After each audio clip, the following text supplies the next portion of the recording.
Nandraski yumdani. Luhongbagi pawado mahimay tanabana awat apa hangbalaknay. Ya school amadi menjor sulak to na lady. Matho kay tholaga Nandras to mayam marak to da phamba yauri.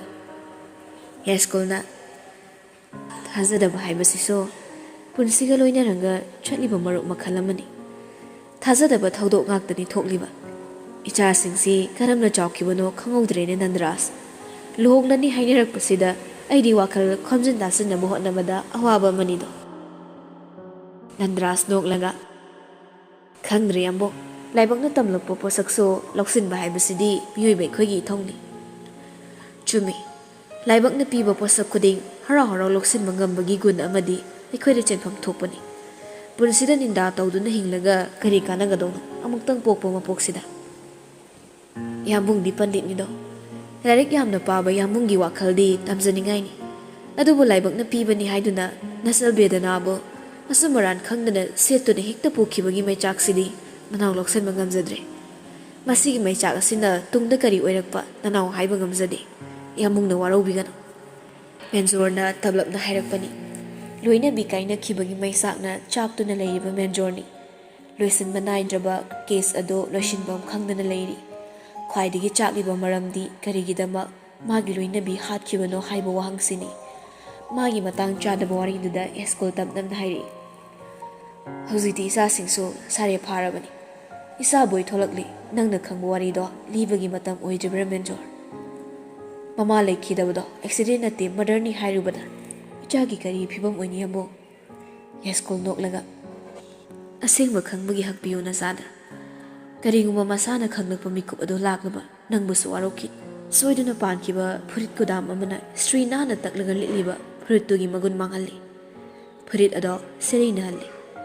Dakpham kharadi isa khaktana khangsi uzai. Adubu karigumba kanda dakpham maduna hena laina oiraktana mipum khuding sadorakladi punsi asa magun mangkini menjor. Menjor na khumdringe Nandras na oklaga. Mi khudingba magi oi ba sakti di loina leinaba ngaktani. Kana magina pangal sakti, kana magina lanthum sakti, kana magina lawsing leibagi sakti. Adubo mi amana masagi sakti dugi pang napul kazaba horakpa mikuptuda masagi sakti duna mahakpu mangazanabagi poram yatpa horaklabani. Masi theory kaya taruraga aina mu hairakpa wa oirabasu achumbani. Aikoi khudingmak napul kai. Mana lali aina chumi haiba leiti. Mana lan madugi maram aina ni. Aina lalubagi maram so kanagumba man oi. Masi oiramli punsi haibado. Yaskol nokmi. Phajaba thiba. Fattabada lamba leitraba phungawari kaya ngasi makso tabunungda namsilaga thamli. Nakhoigi oiba waba nungaitabado phongdokki matam sulakigani. Hawjiki oibadi ichagi luhongbasida wakhal pumnamak thadasi. Anauba punsi lambida changsilaklibi ichasingbo taramna oksi. Nupa animak sordu tapna wonthorakle. Yaskolgi warido makhoyaningli haibagum chap manana khomi. Phani yambo. Mikupsigi oina hokkiba lambai khumjinkhre. Kayang kuina khumjin mayakini. Mara leirabo ngaktani adubu lan horakkiba adudi kanano. Boygi mama ibema journalist bedana matau karamna sikkiba. Kanana karigi hatkiba. Mihat pasina kanano. Karigidama matam natana Nandrasna retirement lawkiba. Nandras ki yum asida lahiba posak asina kari. Masibu thamduna Nandras ki machin meliba posak sina kari. Sudibu sanariba saudaba makok asina kana. Leiramgani soidina mastermind ama. Marak asida sudigi mathakta laman khumba horakliba misak asikana. Makhoi pumnamakki mathakta khumlakpa laman oigadoribra. Wahangsing asi thupsin khrasi hainarabaso pakhomgi thongdi hangba horakli.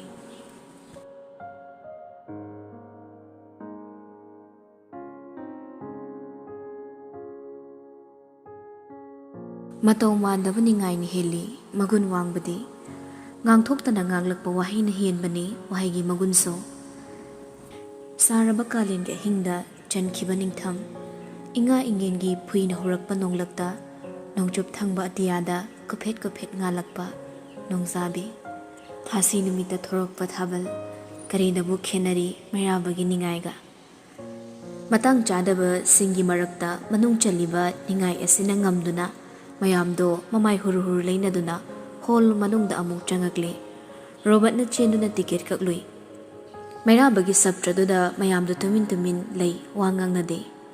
Nupadusu hol manung changlakpaga laisigi manak nakna chatli. Phisi paiduna yande hapata ngaire. Situ paring oina kaglakpana mayamdu mahai mai thangsinnai. Second sogi mi thazin mahorakpana mahai mai chaknarakle taiso. Khwaidagi kachin thangnaba hanmada Robert changkre. Mathangda ton changki, tongi mathangda laisa amuk changkre.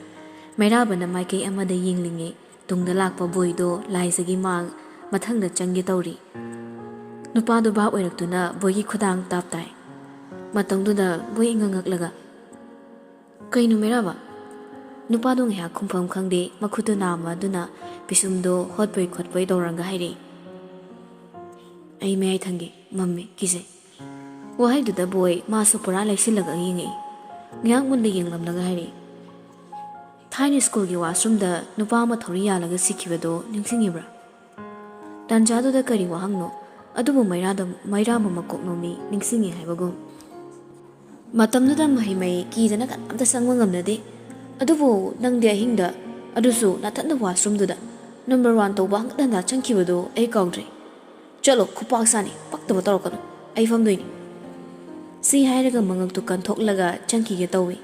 Adubu Mairaba amuk suphai boigi makhuto. Hana na hanne hojik na hojik. Mi haibase ahom manai. Hana kiramdrasu hojik tikiri. Amambasida ai matai thangma ngamoi. Kai tawgino ine zuza mi gi lambi thatkan. Robert na hairakpaduda anidu phanaramba makhutto phatpa thadokni. Laizaga tongadi photo namli. Nupa anido changsinnade amada yingnei. Boina marai tawgadabagi ningaiduna leibaduda Mairabana First oda nangi faminari hojinaiga famni. Marai du pakti Mairaba nang kari oirige farasu fatrasu aidi magi fiancini. Adaisu kaino. Boina wa makha tadringai tunglomda yengduna hairakpani. Nupadu subab oida onthoklui adubu kari shu leiramdre. Mamaidu onsilakpada Mairabadi laisagi nakanda famduna leiramle. Boidu sauningbana loirabani. Masu prabab changsilaga Mairabagi nakta phami. Aduga Mairaba khakta tanaba muong dhairi. So childish. I know.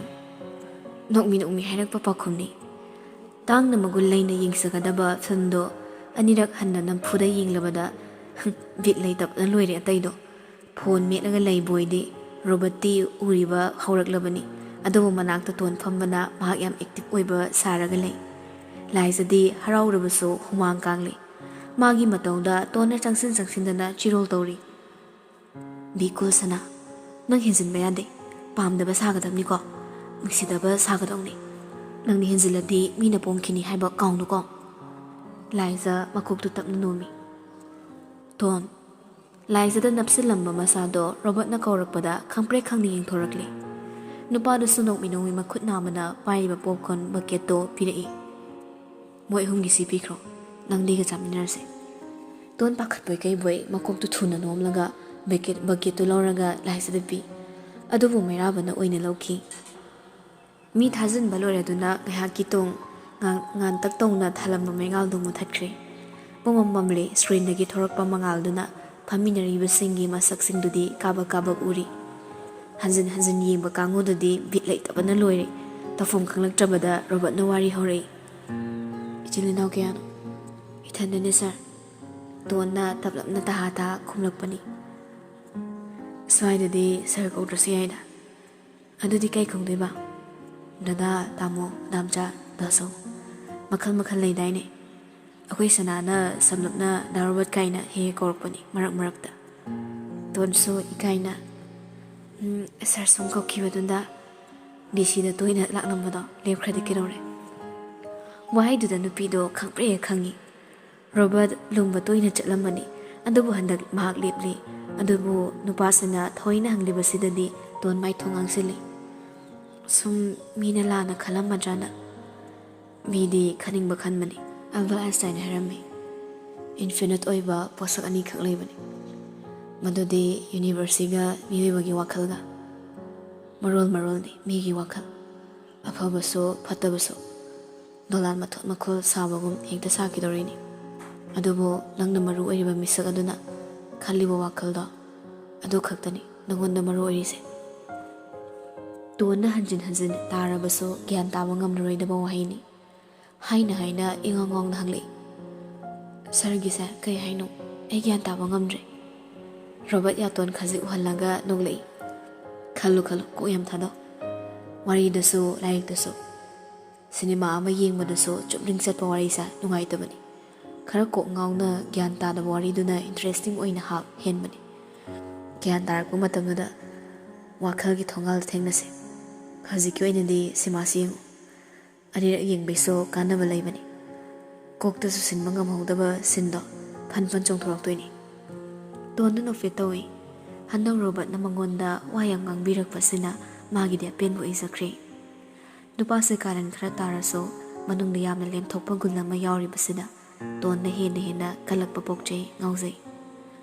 Adubu khwaidagi matha sariba jurasina nakanda famliba kangbusini. Khamban mana mai horaba khambandaba saba.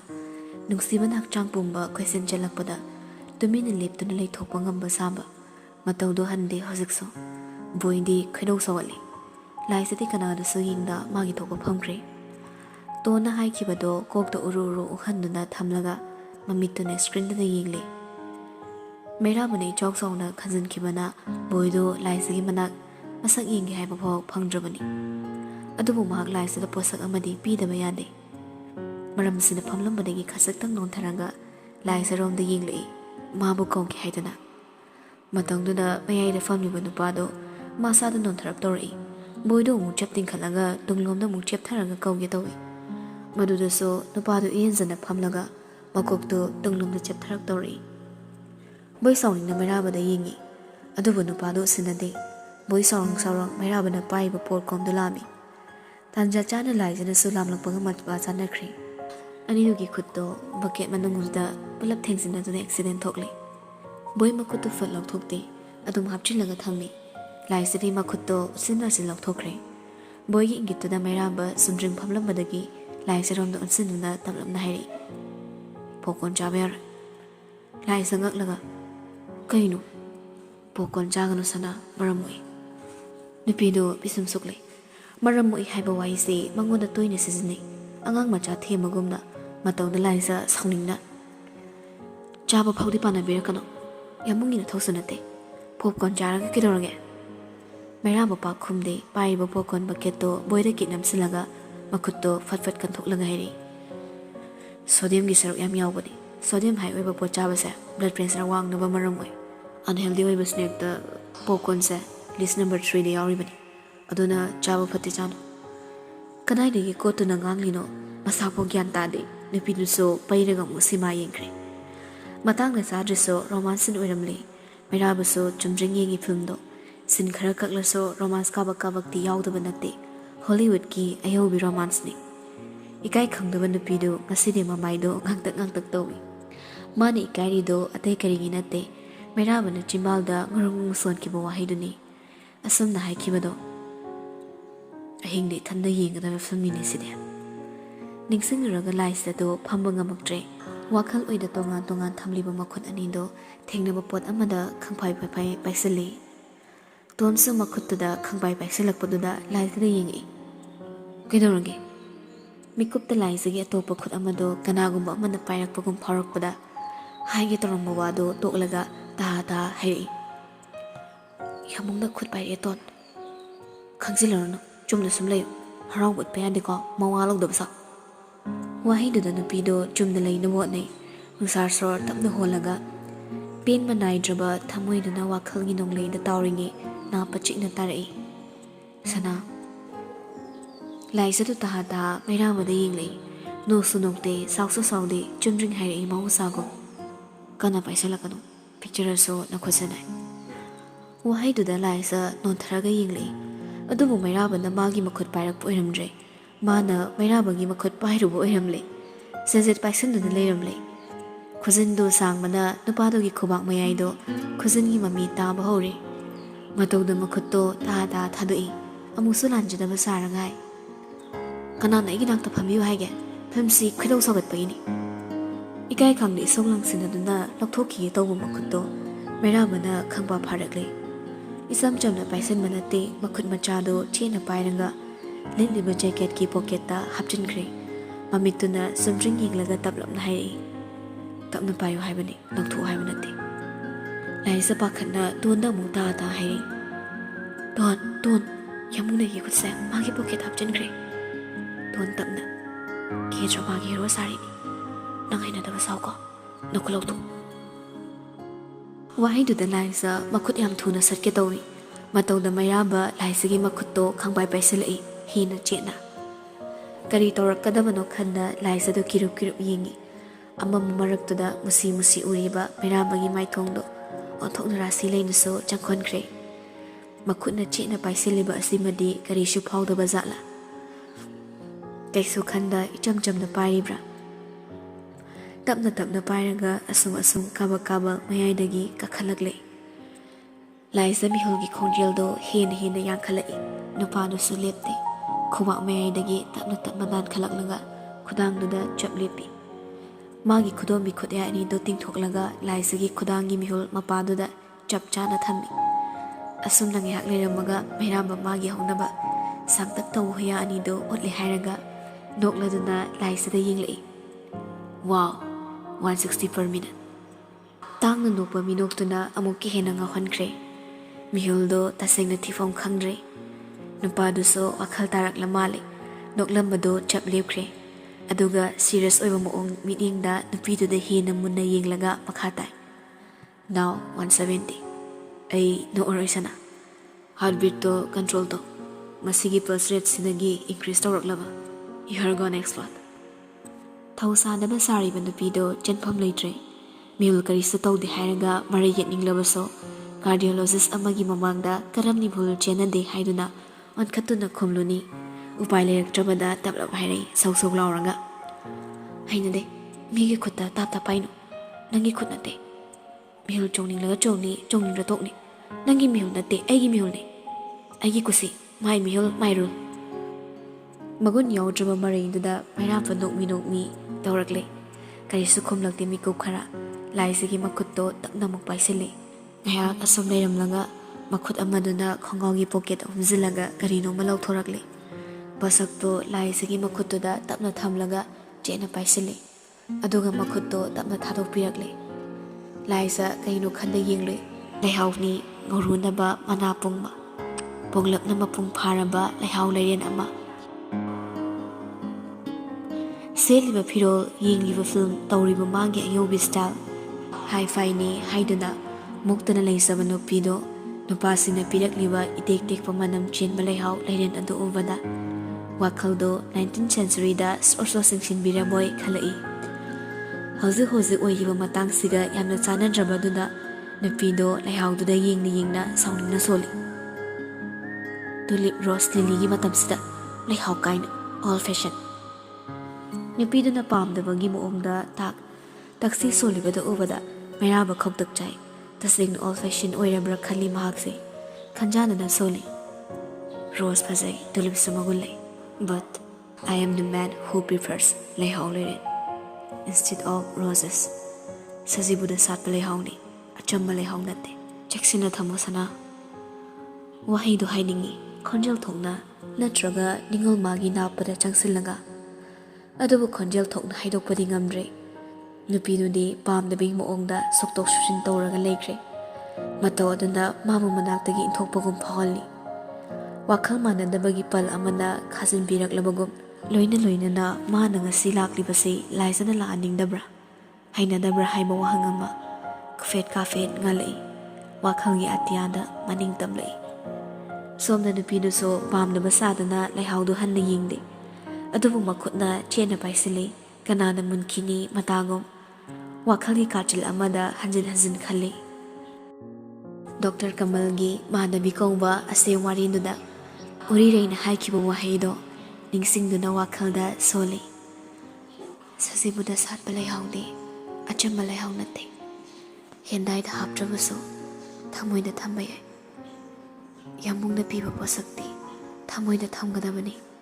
Lona chena cheksina.